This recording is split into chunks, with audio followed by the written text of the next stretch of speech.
Membahas kesehatan memang tidak sepopuler membahas kemelut 349 triliun rupiah yang sampai saat ini nggak jelas mengapa bisa terjadi dan tidak ada tindakan tegas pejabat dan negara mau diapain. Malah saling serang antara sebagian anggota DPR dengan Pak Menko Polhukam, Pak Mahfud MD. DPR nggak mau dilanjutkan kasus tersebut gitu ya, maksudnya menekan Pak Mahfud ya. Yang mana kalau orang normal dan sehat pastilah mendukung Pak Mahfud untuk buka-bukaan. Namun Kemenkyu agaknya above the law, di atas hukum dan kebal hukum, dilindungi dengan yang tertinggi atau dilindungi secara berjamaah, sehingga Pak Mahfud jadi terlihat man against the world, manusia yang melawan arus sendirian. Enggak Pak, kami mendukung Anda.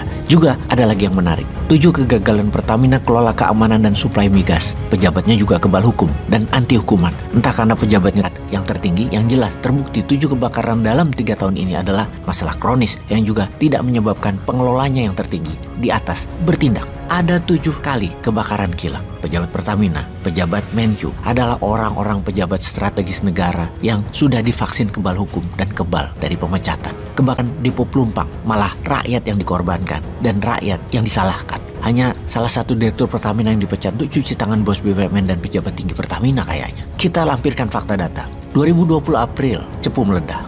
2021 Maret, Balongan meledak. 2021 Juni dan November, Cilacap meledak.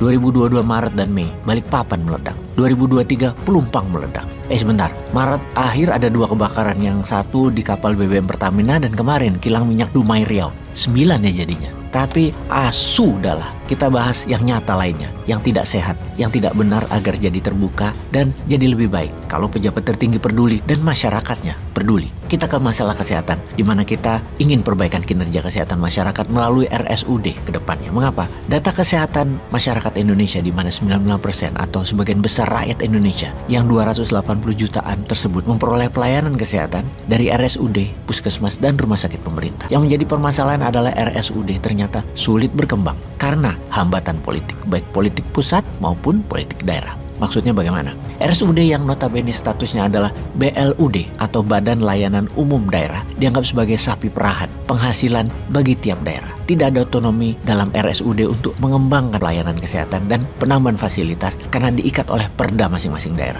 Segala keputusan harus mendapatkan persetujuan dari kepala daerah. Bayangkan di era otonomi daerah seperti sekarang, kebijakan kesehatan dan pendidikan saling bergantung dari visi masing-masing kepala daerah. Sulit menemukan kepala daerah yang memberikan otonomi kepada RSUD untuk berkembang dan meningkatkan pelayanan kesehatan dan mengejar ketertinggalan teknologi di daerah karena keuntungan yang diperoleh rumah sakit lebih diutamakan untuk dijadikan penghasilan tambahan bagi daerah atau pejabat terkait di daerah daripada dipakai untuk memenuhi pemenuhan fasilitas dan infrastruktur alat kesehatan di rumah sakit. Padahal dana yang didapatkan rumah sakit dari BPJS juga tidak banyak, namun tetap diambil untuk penghasilan daerah. Masalah berikutnya, direktur dan kepala bidang pejabat struktural rumah sakit dipilih bukan karena kompetensi, tapi karena kedekatan dengan kepala daerah. Apa karena ada setoran ke kepala daerah ya? Gua nggak tahu juga tuh. Selain jabatan, rekrutmen kepegawaian di RSUD sering ada jual beli atau nepotisme dan tidak transparan. Jarang sekali daerah memberi dana kepada RSUD untuk berkembang, alih-alih memberikan kepala daerah malah mengambil keuntungan sebesar-besarnya dari rumah sakit dan memotong hak para nakes yang kerja di rumah sakit. Proyek pembangunan dan pengadaan sering dimainkan oleh kepala daerah dan kroninya, sehingga mangkrak. Yang parah,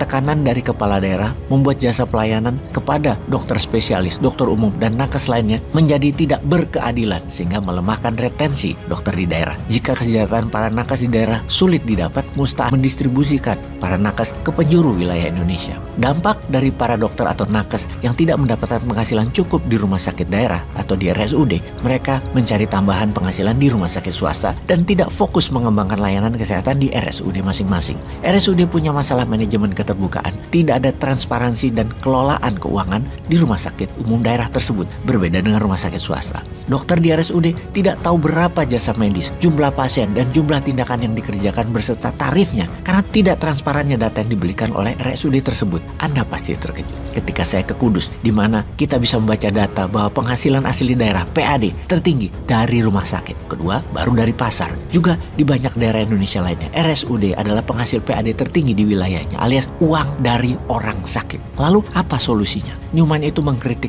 tapi selalu ada solusi. Nomor 1 adalah adalah perlunya adanya peraturan yang mengikat kepala daerah agar tidak menjadikan rumah sakit daerah sebagai penghasilan pendapatan bagi daerah. Kemudian memberikan otonomi agar RSUD berkembang dengan memberikan anggaran APBD sekian persen untuk kemajuan rumah sakit daerah, puskesmas di daerah tersebut, serta standarisasi pembayaran tarif bagi nakes. Bukan terbalik seperti saat ini, yang sakit diperas untuk keuntungan pejabat. RSUD dan puskesmas tujuannya bukan profit, tapi masyarakat sehat dengan cara murah. Sungguh, sekarang ini mahal biaya kesehatan yang harusnya bisa murah, bahkan gratis tersebut. Intinya ke depan, jangan jadikan kesehatan sebagai sumber pendapatan daerah dan pejabat daerah. Banyak sumber lain yang harus dijadikan potensi pendapatan daerah, seperti potensi alam sekitar untuk wisata, peningkatan hasil bumi dioptimalkan, bangun dan kembangkan pusat-pusat wisata, olahan hasil pertanian, hasil modifikasi olahan atau turunannya. Kita bisa melihat terobosan di Wonosari, Gunung Kidul, yang mana daerah tandus dulu miskin, sekarang jadi kaya karena jualan wisata dan alam. Begitu juga Banyuwangi, banyak menggandeng investor dengan kemudahan berinvestasi di sana. Kita kembali ke topik kesehatan daerah. Yang jadi pertanyaan orang awam sekarang adalah bagaimana hasil dari orang menderita itu kok digunakan untuk orang sehat? Situ sehat, wahai pejabat.